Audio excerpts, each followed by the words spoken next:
అని కనుక ప్రతి ఒక్కరు ఈ మీడియా ద్వారా వింటున్న ప్రతి ఒక్కరు శాంతి కావాలన్నవారు, యుద్ధాలు మాకు వద్దు అన్నవారు శనివారం సాయంత్రం 6 గంటలకు మన గౌరవ ముఖ్యమంత్రి తమ్ముడు రేవంత్ రెడ్డి గారిని కూడా ముఖ్య అతిథిగా శనివారం మే 24ను మేము ఆహ్వానిస్తున్నాం.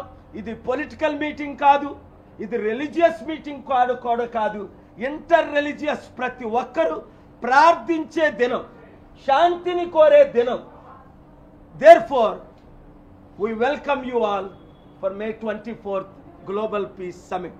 చూడండి ఎంత ఓపెన్గా కటార్ అమీర్ అమెరికన్ ప్రెసిడెంట్కి ఇది బ్రైబ్ అనాలా, లంచం అనాలా, ఏమనాలి, $400 మిలియన్ ఏరోప్లైన్ అంటే బాబు నువ్వు వెళ్ళు, కొత్త ఏరోప్లైన్లో వెళ్ళు, కొత్తగా యుద్ధాలు చెయ్యు.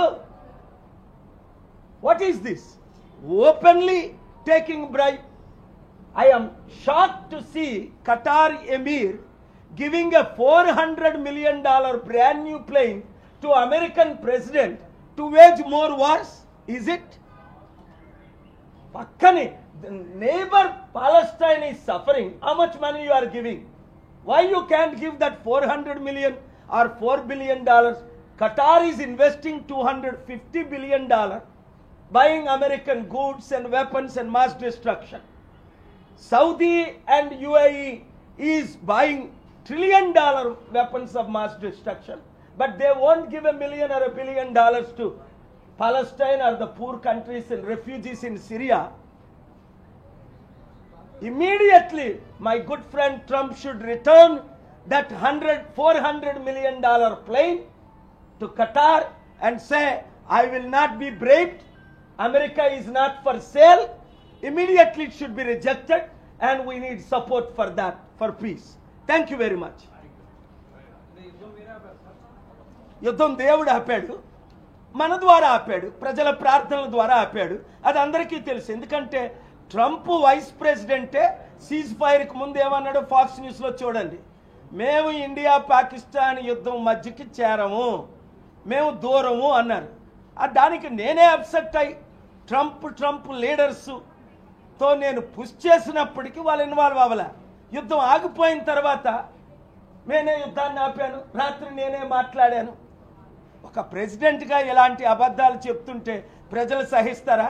అందుకనే మోదీ గారు మౌనంగా ఉన్నారు, కానీ ఆయన నోరిపితే ఇంకా ట్రంప్ పరువు పోద్ది, ఎందుకు గొడవ అని. కానీ నేను నోరిప్పడానికి సిద్ధంగా ఉన్నాను, సత్యాన్ని చెప్పడానికి ఎప్పుడు ముందు అడిగేస్తున్నాను. నేను అందరితో మాట్లాడాను, పాకిస్తాన్ లీడర్స్తో మాట్లాడాను, ఇండియన్ లీడర్స్తో మాట్లాడాను, ఇప్పుడే అరగంట క్రిందట ఇండియన్ లీడర్స్ని కలిశాను. అన్నిటికంటే ముఖ్యం టర్కీ ప్రెసిడెంటే పాకిస్తాన్ ప్రైమ్ మినిస్టర్. ఎవరైతే పాకిస్తాన్ ప్రైమ్ మినిస్టర్కి మద్దతు ఇచ్చారో టర్కీలో,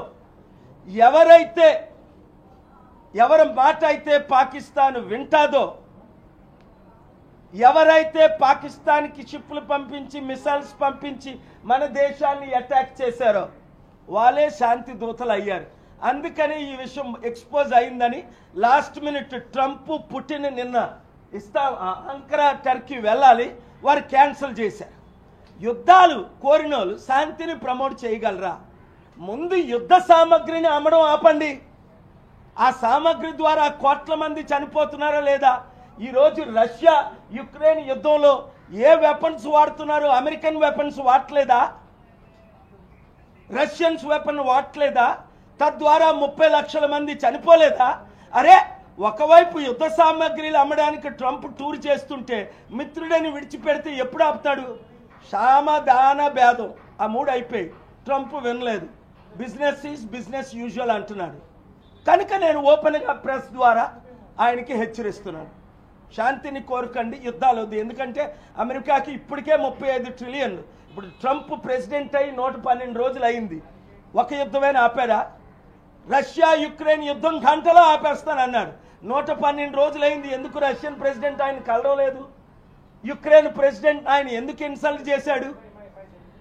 నేను చెప్తున్న సత్యాలా కాదా? మీడియా ద్వారా మీరు చూస్తున్నారా లేదా? Courageous media reporters and owners report peace, promote peace, support peace, save the nation and save the world.